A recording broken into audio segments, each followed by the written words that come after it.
Oh, welcome back. All right. I love the fact that we can do this.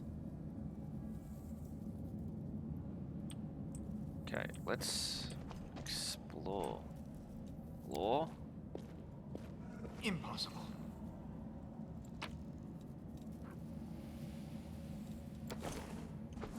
I found something. Ooh.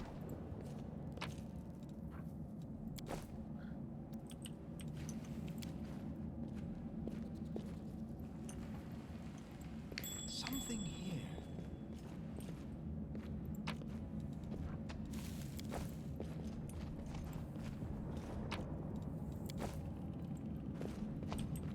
What's that there?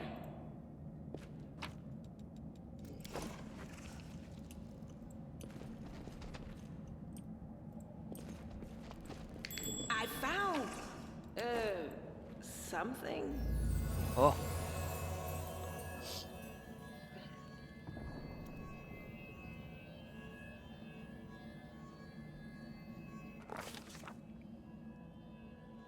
Day 16 month. There it is. So the year is 4715. A strange flash pierces the gloom, and Gorm feels drops of searing blood run down his chest. The wound healed by Tarantula reopens and weeps scarlet, but there is no pain or weakness. A hazy scene appears. A cave chamber. This one or another one. Or another one entirely. Gorm's heartbeat quickens, and a stream of thoughts suddenly burst into his mind. Thoughts that clearly belonged to another treachery. They betrayed me, trapped me, and stabbed me in the back. My trusted allies, my trusted friends, the people I swore to protect, the people for whom I descended from heaven and came to this turbulent mortal world. There they are, up ahead, in the gloom of the cave. What are they waiting for? Are they afraid to draw any close? Do they believe I am about to die from their treacherous blows? Next to me, a quiet moan. A girl, the golden braid lies on the rocks, clutching her side. She refuses to join with the traders and pay dearly for it. I could have tried to run, but I will not. While I assist to her strength, I must. While recognizing the foreign origin of the thoughts, Gorm intuits that he can control them somehow. Let's try. Heal the wounded girl. A spark of healing illuminates the eerie, murky scene before Gorm. The wounded girl opens her eyes and whispers, Lariel. You said that everything was going to change soon. You said you, the other warriors of heaven, were believing us on a grand mission to stop demons forever. Is that true? The frenzy of foreign thoughts came faster and faster, like a rushing river. The images flash by one after another. A priestess in colourful robes observing the stars. A young female paladin praying, clutching her glowing sword. A majestic golden winged angel gazing into the distance. His face covered by a helmet, but his voice ringing clear. Only if you're willing, and only if you're ready. There is no going back. Then don't waste your strength healing me, the girl whispers. Your mission is more important. You take care. It is near.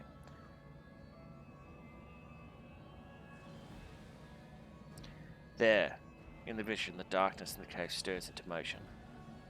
Something massive appears from within it, steps a vague shadow and outline a nightmare king to life.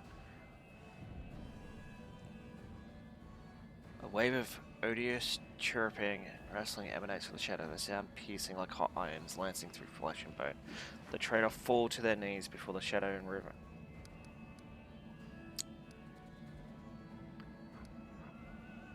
I have a +0 and a +5. We'll do will.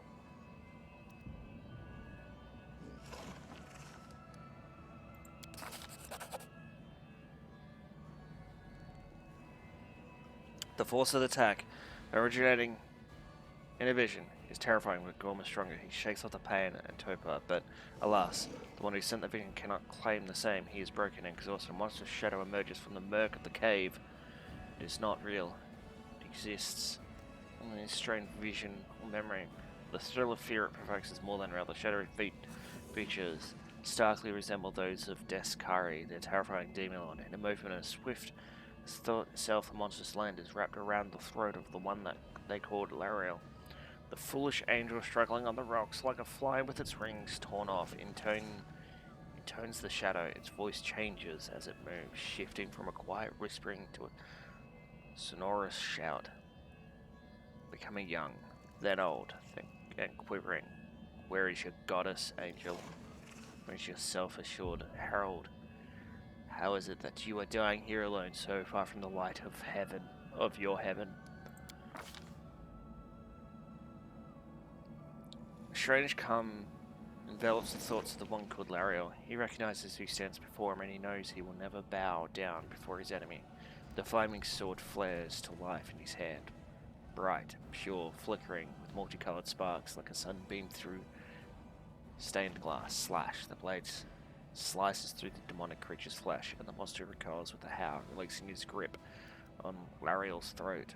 The angel falls back heavily on the rocks. His vitality is ebbing, but his pride remains undiminished. He grips the sword, and with his last burst of strength, plunges it into the rock. Gorm senses that the vision is fading, the rush of thoughts diminishing. Like a river running dry, the last thing he hears is this. You will kill me, monster. This I know, but one day someone will come here and raise up my sword.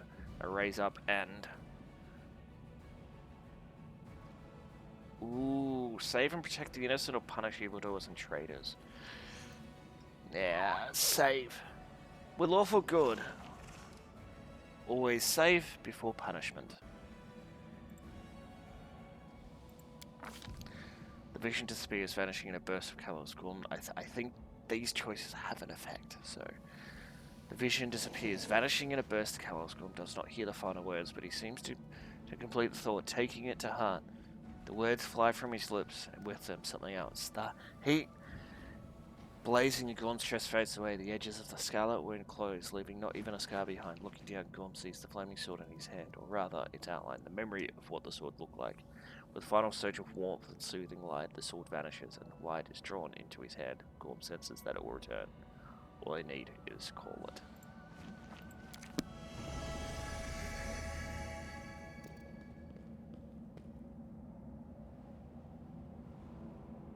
Hey, are you all right? You were kinda glowing just now.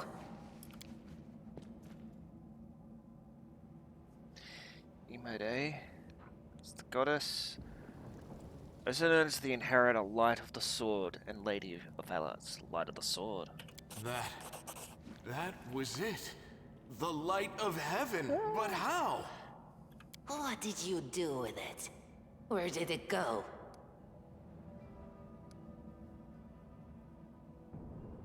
Lariel? That really was Lariel? The angel from the legends. The ancestors even got his name right on the gravestone. The chief will be thrilled. You. Thousands of gongs and no one's been able to touch it. And now you, an ordinary creature of flesh and blood, no different to us. Get the sword and start talking about visions.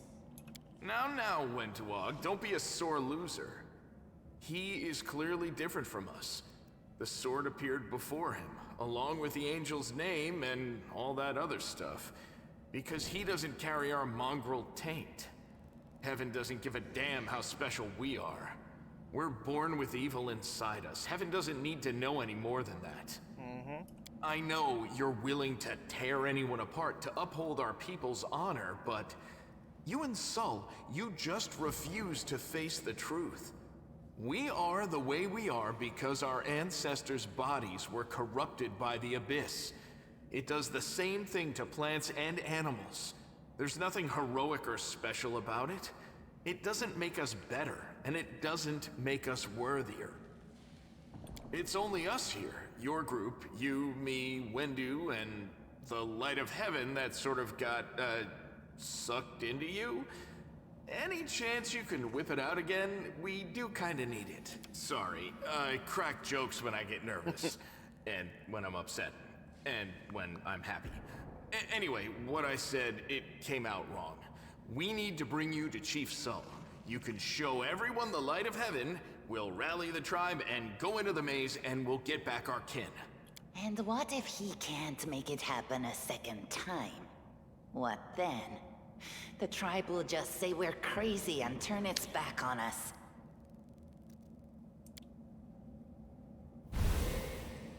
That is just... wow, I mean, that's amazing. Heaven has truly blessed you. This power is the most majestic thing I've ever seen in all my life. Is this what the sun is like, Lan? Yes, it's similar. But this light is more... golden? Chief Saul needs to see this. Now that we have the power of angels on our side, he can't say no. He'll have to assemble a troop to storm the maze. You Uplanders care about your kids, right?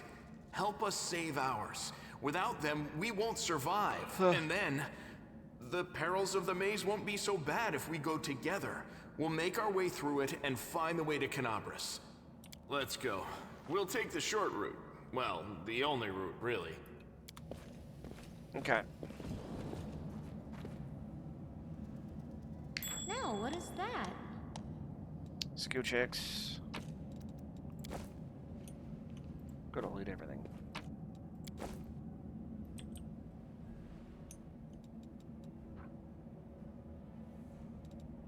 The road awaits. Light of angels. Extremely vision of the enemies. Every ally in 24 units gets 1 temporary hit point for 1 hour, and enemies are dazed.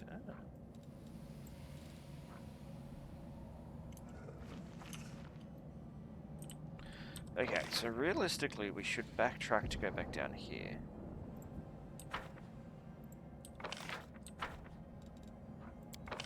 How's the formation look? We should take a look.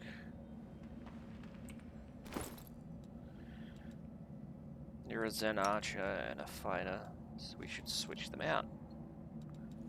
You have a fist. What is your proficiencies?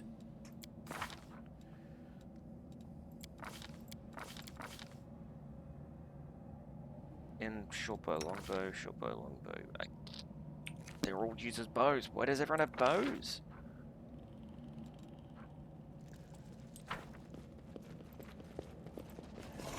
Be careful, everyone.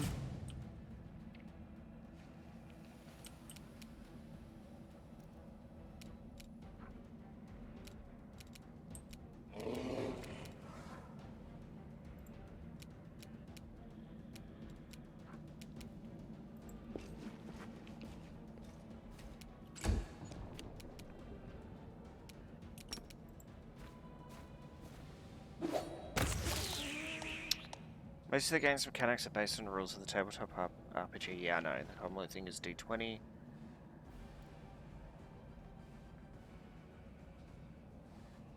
Yeah, I know.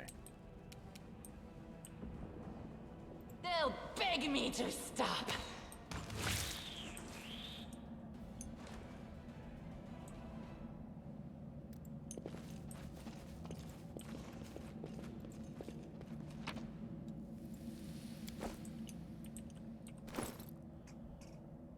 Okay.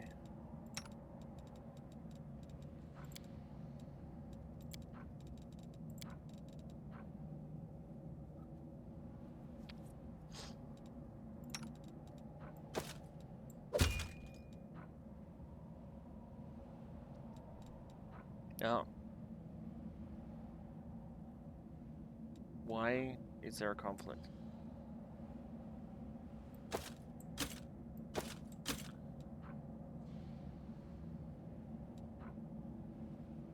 We're an armor bonus of +1 as though they are wearing armor. Gotcha. So if you're wearing armor.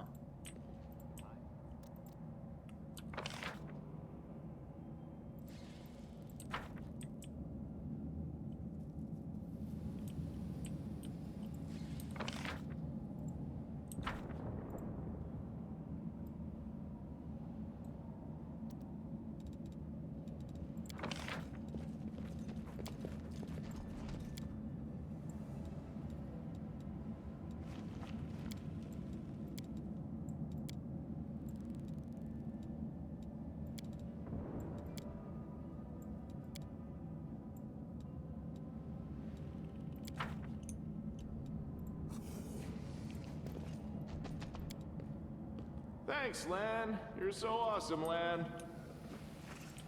Okay. Combat log. We know about that. You've crossed the wrong mongrel.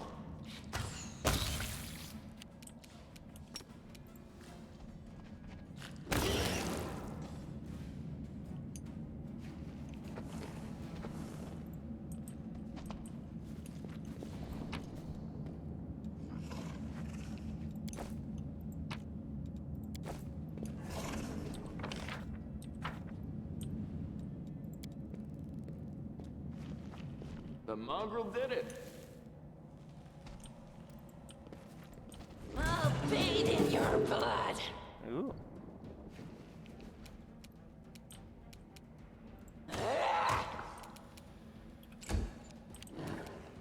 Attack! The Inheritor, guide my blade. What's that there?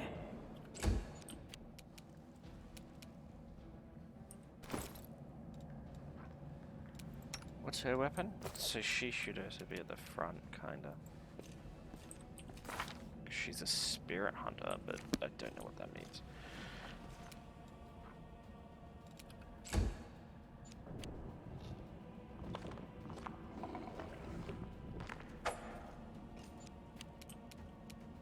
You won't survive me.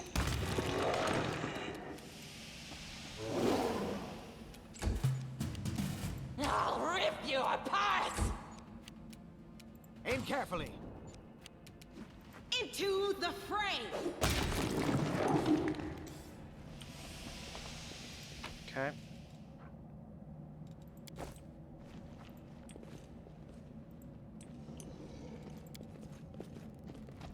Thanks, Lan. You're so awesome, Lan.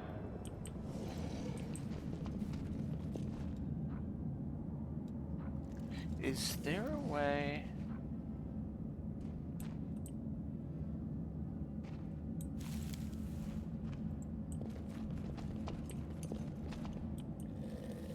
Forward! Do not fear! Do not waver! Who's first? I'll cut you wide open. We should be facing this way, I guess. They'll beg me to stop! Endure this!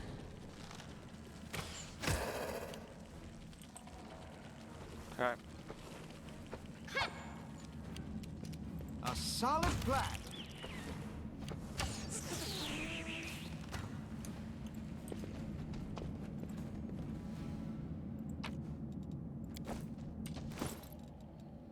No, wrong thing. Formation. You move up there. We should have you like. Yeah, that could work.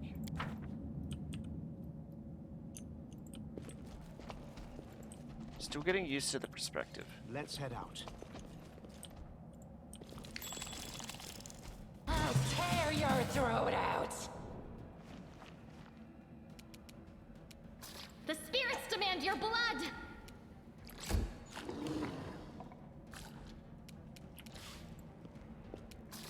No match for me! Yo!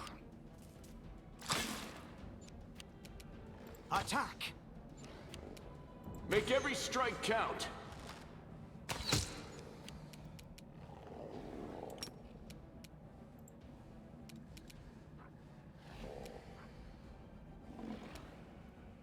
The light, take you! You are today's sacrifice. Go for their hearts.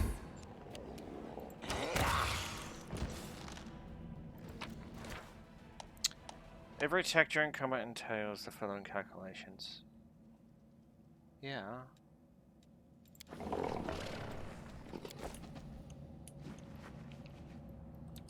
Okay.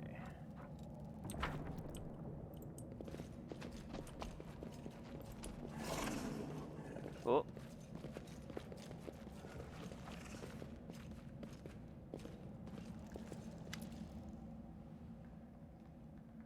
Listen here, you. I don't know who you are or where you came from, But you and I are the only people here who see things clear. That's why I'm asking you, don't show the light of heaven to tell. One, he wants to play the hero, his first idea. If you remember, his first idea, if you remember, was to grab the sword and run headlong into the maze. Does that sound like a plan to you? To me, it sounds like suicide. Provides that the tribe might actually take his words to heart and follow where he leads. The descendants of great warriors have believed that my people are worthy of greatness, that we are strong, willing to do many things. That's why we were chased down here. We scared people, but it's one thing to go hunting in the caves and another to fight in the shield maze. I've been there. I spent my whole life training so I can make it through all the way to the end. There are more of us strikers at the start. We're young and stupid. What are a couple of monsters? What's a couple of monsters when there's a whole world out there waiting for us? That's what we thought. But we weren't prepared. The maze isn't just a physical challenge, it's cunning and full of traps. It's dark as the primordial night, and if you close your eyes and listen, you hear whispers right behind you and soft singing in the distance that seem to rise and fall with the beating of your heart.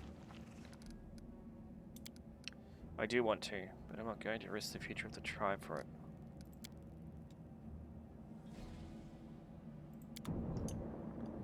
Ooh.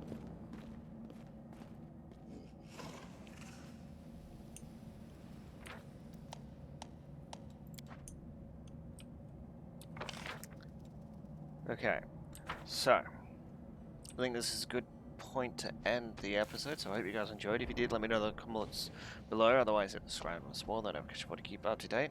And I'll see you guys next time. Bye-bye.